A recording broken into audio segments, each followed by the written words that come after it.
Good evening and welcome to Ignite News on 6 at 6. It's Tuesday, October 28, 2025. I'm Rihanna Nikram. Thanks for joining us. Here are the headlines. President Ali tells the 9th Future Investment Initiative Forum that Ghana's biodiversity and bold investments are helping the country stay competitive and keep the world alive. Police have arrested the main suspect in Sunday's mobile station explosion that killed a child and injured 4 others. Ghana is positioning itself as a regional leader in biomedical research and pharmaceutical innovation, leveraging local biodiversity and international partnerships. And Nari now has a new biotechnology laboratory that will provide disease-free planting materials, increase crop yields, and strengthen food security across the country. President Dr. Irfan Ali has asserted that Ghana is currently keeping the world alive with its rich biodiversity. He made the statement during his address at the 9th edition of the Future Investment Initiative Forum hosted in Saudi Arabia, under the theme, The Key to Prosperity, Unlocking New Frontiers of Growth. The president, during an energetic delivery, boasted that Ghana has managed to keep its biodiversity intact, even in a world which lost nearly 60% of its biodiversity in the last 50 to 60 years. And we have one of the highest biodiversity rate by density in Guyana, and yet so many persons are not aware of the country with the highest biodiversity density. We have one of the lowest deforestation rate in the world, yet many people are not aware of the country with the lowest deforestation rate in the world. We store 19.5 gigatons of carbon, yet many persons are not aware of the country that stores 19.5 gigatons of carbon. We have a standing forest that is 89% of the country, yet many persons does not know that this is the country that is keeping the world alive. President Ali further shared that the bold direction in which Ghana is going is different from the challenges faced by the world today. Everybody in this room would say climate change is a big problem. The tropical forest is a big problem.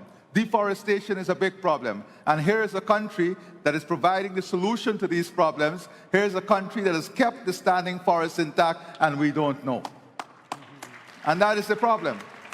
That is the problem. We don't know because the direction in which we're going is different from the challenges the world is facing. He added the country's bold approach differs from global challenges, urging leaders to avoid the big country syndrome and focus on innovation, human capital, technology, and infrastructure to remain competitive and resilient in the face of climate change.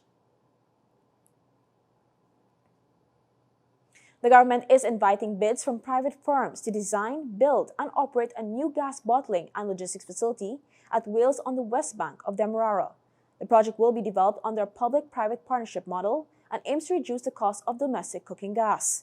National demand currently stands at about 3 million 20-pound cylinders a year, valued at roughly 14 billion Guyana dollars. The planned Guyana Gas Bottling and Logistics Company will purchase gas at wholesale prices from Guyana Power and Gas Inc. and manage bottling transport and distribution across the country. Qualified engineering and construction firms are required to submit detailed proposals, including financing, local content plans, and 5-year operational schedules by January 15, 2026 through the National Procurement and Tender Administration Board.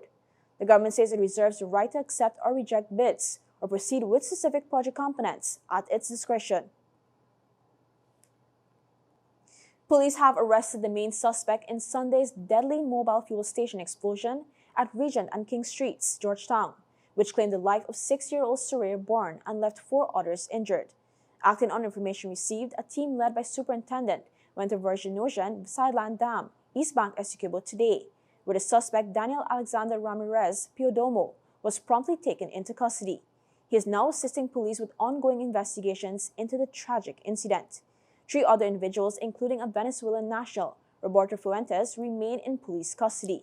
Investigators continue to question Fuentes, the registered owner and alleged driver of a silver vehicle PSS 7874, which is believed to have transported one of the suspects.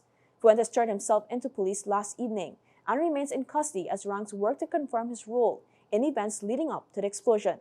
Forensic teams are analyzing fragments from the blast site, and authorities urge anyone with additional information to contact the police immediately. A Partnership for National Unity is calling for the screening and documentation of all migrant workers and non-nationals following Sunday's deadly gas station explosion in Georgetown. The blast at the mobile gas station at Regent and King Streets claimed the life of 6-year-old Surya Bourne and injured several others. In a statement Monday, the opposition coalition urged a transparent investigation involving both national and international experts to determine the cause of the explosion. APNU also called for financial and psychosocial support for affected families and for safety audits and drills to strengthen the protection of critical infrastructure. The party further urged Parliament security and home affairs oversight bodies to reconvene to boost national security preparedness. While extending condolences to the victims' families, APNU praised the swift response of emergency workers and urged calm and unity as investigations continue. When returned, Guyana pushes forward in biomedical innovation. NARI launches a new biotech lab to boost crops and food security.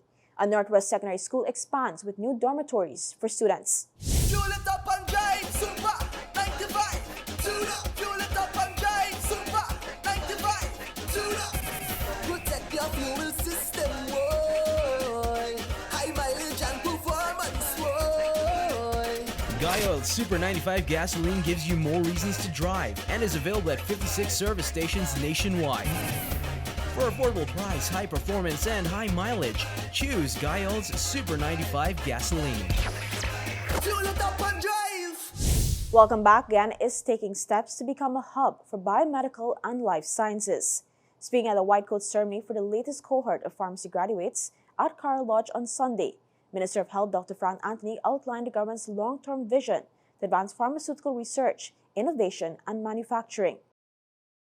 Some of the things that we are looking at to do in terms of industrial pharmacy, we want to create a biomedical hub, or in some cases people call them a life science hub.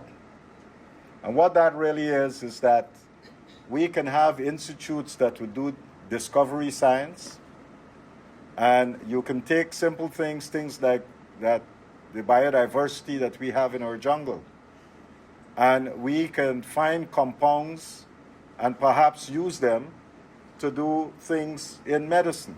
He said the country's vast biodiversity offers a rich source of natural compounds that could lead to new medical discoveries. With the support of trained scientists and pharmacists, these resources can be harnessed responsibly to drive innovation. Guyana is also preparing to sign an agreement with one of Europe's largest life sciences parks in southern Belgium. Very soon, we'll sign a contract with a life science park in Belgium, southern Belgium. They have one of the biggest life science parks in Europe. And we'll sign that contract with them, and they are going to come here to work with us to develop our own life science park here. So that's one step. And very soon we'll be signing an agreement with the French aid organization, where as part of the agreement, they would send people here to do a lot of capacity building. This partnership will include postgraduate training opportunities in France, Germany, the Netherlands, and other European countries to strengthen technical expertise in health and life sciences. Discussions are ongoing with international pharmaceutical companies interested in producing biosimilars, locally manufactured medicines equivalent to well-known drugs such as Ozempic. Meanwhile, the Ministry of Health is modernizing its materials management unit to improve efficiency, transparency, and accountability in medicine storage and distribution. Advanced warehousing and management systems are being introduced in partnership with leading consulting firm Ernst & Young. Dr. Anthony emphasized that these initiatives represent a major leap forward in building a modern, self-sustaining health system and positioning Guyana as a rising center for biomedical innovation in the region. Guyana's agriculture sector has entered a new era with the launch of the biotechnology plant tissue culture laboratory at NARI's Monopole compound on the east coast of Demerara. The $180 million facility will allow scientists to rapidly produce disease-free planting materials for key crops like rice, cassava, plantain, and sweet potato. Experts say the lab will revolutionize how farmers access high-quality varieties, cutting production costs while boosting resilience to pest and climate challenges. This laboratory stands today as a symbol of progress and transformation. The establishment of this laboratory with an annual production capacity of 1 million plantlets marks a transformative moment in Guyana's agricultural sector. It symbolizes progress and the spirit of collaboration that drives national development. Biotechnology will play a pivotal role in taking Guyana's agriculture through new biological pathways, expanding genetic diversity, strengthening our gene banks, and creating new opportunities for innovation and growth. The lab is part of the Ministry of Agriculture's wider strategy to modernize food production using science and technology. It also strengthens Guyana's capacity to export clean planting materials and supply farmers in all 10 regions through NARI's nursery network. Officials noted the lab's design allows for mass propagation of thousands of seedlings in sterile, controlled environments, reducing the risk of crop failure and enhancing yields for small and large-scale farmers alike. This tissue culture laboratory, developed in collaboration with TERI of India, and we heard financed through the IDB under the Sustainable Agriculture Development Program, is designed to produce, as I said, 50 times more plantlets that we are producing now. Presently, we are producing 15,000, and we're moving from 15,000 to 1 million. It's a giant leap. Minister Mustafa emphasized that the facility demonstrates how technology is transforming traditional agriculture, giving farmers access to quality planting stock and positioning Guyana as a Caribbean leader in agricultural innovation. The expansion of the Northwest Secondary School is progressing with 2 new dormitories underway. During a visit to Region 1, Education Minister Sonia Parag urged contractors to increase manpower to meet the January 2026 completion deadline. Once completed, the dormitories will give students from remote and riverine communities easier access to secondary education and a safer, more supportive learning environment. The project also includes a kitchen and dining area to accommodate students living on campus. During her visit, Minister Parag provided an update on the ongoing works and the reason behind the project's initial delay. So a pleasant sunny morning from Region 1 again. We are here at the Northwest Secondary School where we have 2 dormitories that are being constructed by the government of Guyana through the Ministry of Education. That's for the girls' dormitory as well as the male dormitory.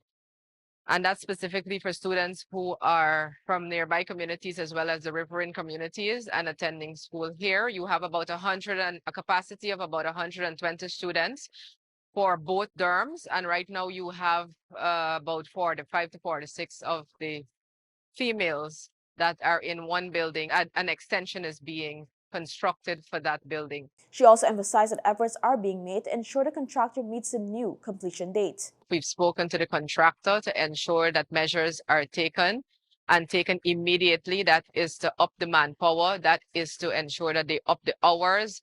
And while they do that, also try not to affect the students who are currently in the dormitory, so that even if they up their manpower and their work at night, that they would be able to do things that are not going to be disruptive to the students. Minister Parag expressed confidence that once completed, the new facilities will provide students in Region 1 with a more comfortable and supportive environment to pursue their education. Work on the $35 million Mackenzie Wismer Bridge is moving swiftly, with overall completion now at 83.5%, the Ministry of Public Works reports. The 220-meter-long precast concrete bridge, designed similarly to the Barjagda-Demerara River Bridge, will help alleviate long-standing traffic congestion for commuters in Region 10. Contractor China Railway Construction Caribbean Co. Limited has produced 26 precast girders and completed the temporary embankment and access pathways. The girder launcher assembly is 1 week ahead of schedule, while backfilling at the P6 abutment and settlement monitoring continue. Shipment of the embankment and rockfill placement at P6 is partially done, and reinforcement on the P0 abutment wing and back wall is ongoing. Piers P3, P4, and P5 are fully completed, with only minor surface work pending. Despite a 3-week delay in pile cap construction at P1 and P2, the timeline remains unaffected. Once finished, the bridge will feature 4 vehicular lanes, 2 pedestrian walkways, and allow barge movement, boosting connectivity and economic activity in Region 10. When we come back, Tourism Minister Susan Rodriguez enjoys a Rupununi adventure. Lenore and St. John the Baptist Primary booked their spots in the Peewee football final. And England cricket legend James Anderson earns a royal honor for his record-breaking career. Your business is built on hard work, vision, and the drive to succeed. At GBTI, we understand what it takes to grow. That's why we offer Grow, a small business service designed to help your business expand, adapt, and reach its full potential. From new opportunities to new milestones, we're here to support you every step of the way. Grow from GBTI. Progress starts here. You're watching Night News on 6 at 6. Thanks for staying with us. Guyana's tourism minister took a mini break last weekend with a breathtaking hike through the Rupununi. Minister Susan Rodriguez traded the office for the outdoors this weekend, embarking on a breathtaking hike to Block Rock in the Rupununi. The expedition, organized by Sky Valley Tours, took her through lush rainforest trails, climbing more than 1,000 feet to a stunning overlook of the vast Rupununi savannas. Along the way, the minister spotted the vibrant Guyanan cock of the rock, one of Ghana's most iconic and photographed bird species. The venture not only showcased the region's raw natural beauty and rich biodiversity, but also reflected the ministry's continued push to promote ecotourism and sustainable adventure travel across Guyana. In sports, Lenore Primary and St. John the Baptist Primary are heading to the grand final of the Courts Optical Boys Under-11 Peewee Football Championship after a thrilling weekend of semi-final action at the Ministry of Education ground. In the first semi-final, Barticus St. John the Baptist Primary claimed a 2-0 victory over Redeemer Primary, with Alex Pearson scoring in the 17th minute and Aaron Christian sealing the deal in the 35th. Then Lenore Primary edged past former champions West Rumball Primary 1-0, thanks to a decisive strike from Christian Austin in the 33rd minute. The two teams will now face off for the title on November 1st at the Ministry of Education ground. It promises to be an exciting finish to this year's Peewee Championship. England cricketer legend James Anderson, the country's all-time leading Test wicket-taker, has officially been knighted. The 43-year-old pace bowler received the honor from the Princess Royal at Windsor Castle today. Anderson took an incredible 704 wickets in 188 tests during a career that spanned 22 years.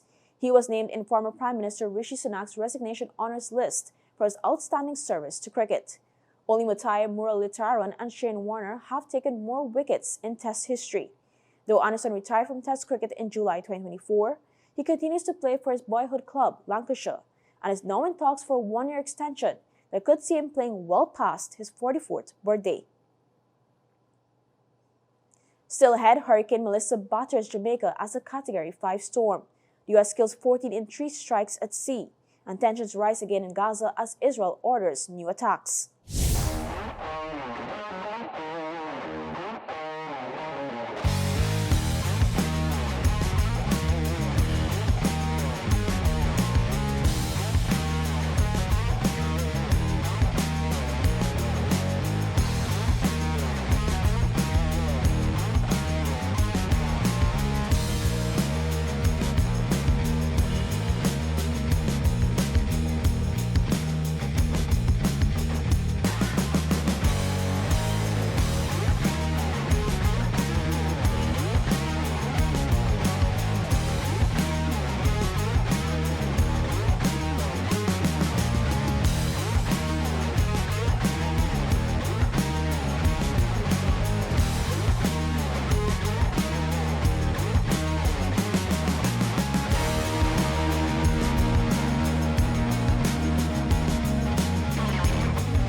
Welcome back. Hurricane Melissa has made landfall in Jamaica as a powerful Category 5 storm. It is one of the most powerful hurricanes ever recorded in the Atlantic Basin. The storm struck southern western Jamaica near New Hope around 1 p.m. with maximum sustained winds of 185 miles per hour. Authorities are urging residents and tourists to shelter in place as catastrophic winds, heavy rain, flooding, and storm surge are expected. The Jamaican military and fire services are pre-positioned for search and rescue operations. Boats, helicopters, and emergency teams are ready to respond, while the National Reserve Force has been called up to support life-saving efforts. Already about 240,000 customers, or 35% of the island, are without power, mainly in St. Elizabeth, Manchester, St. James, and Hanover. Officials warn of flooding, landslides, and severe storm surge. Residents are riding out the storm, stocked with water, food, and supplies, as the island braces for what is forecast to be its most dangerous hurricane in history. In international news, U.S. military has carried out 3 deadly strikes on 4 boats in the eastern Pacific Ocean, killing 14 people and leaving 1 survivor. Defense Secretary Pete Hegseth announced the attacks today, saying the vessels were narco-terrorists traveling along known drug trafficking routes. It's the first time multiple strikes were confirmed in a single day, marking an escalation in the Trump administration's campaign against suspected smugglers in South American waters. Footage shared by Hegseth showed the boats bursting into flames after explosions at sea. The Pentagon says the strikes were conducted off Colombia's coast, and Mexican authorities coordinated rescue efforts for the lone survivor. Critics, including Senator Ron Paul, have condemned the operations as extrajudicial killings, arguing that the Trump administration is bypassing Congress and international law. Supporters within Trump's party, however, say the actions are necessary to combat cartels, as the death toll from U.S. maritime strikes since September now stands at least 57. Finally, this evening, Israeli Prime Minister Benjamin Netanyahu has ordered the military to carry out what he called powerful strikes on Gaza, accusing Hamas of violating the fragile U.S.-brokered ceasefire. In a statement today, Netanyahu's office said the decision followed security consultations after Israel claimed a coffin handed over by Hamas did not contain the body of a deceased hostage. Israel called it a clear violation of the truce, while Hamas dismissed the claim as an attempt to create false pretext for new aggression. The ceasefire brokered on October 10th had paused months of fighting, allowing for the exchange of Israeli hostages and Palestinian prisoners, and raising hopes for lasting calm. But reports from Gaza suggest the peace has remained fragile. Gaza's government media office says Israel has already committed over 125 ceasefire violations, leaving at least 94 Palestinians dead. Al Jazeera correspondents in Gaza City say the sound of explosions and drones continues, a reminder just how precarious the truce remains. And that's all for this edition of Ignite News on 6 at 6. For more stories, visit ignitenews.com or follow us on social media. Thanks for watching. I'm Rihanna Nikram. See you tomorrow for more Ignite News.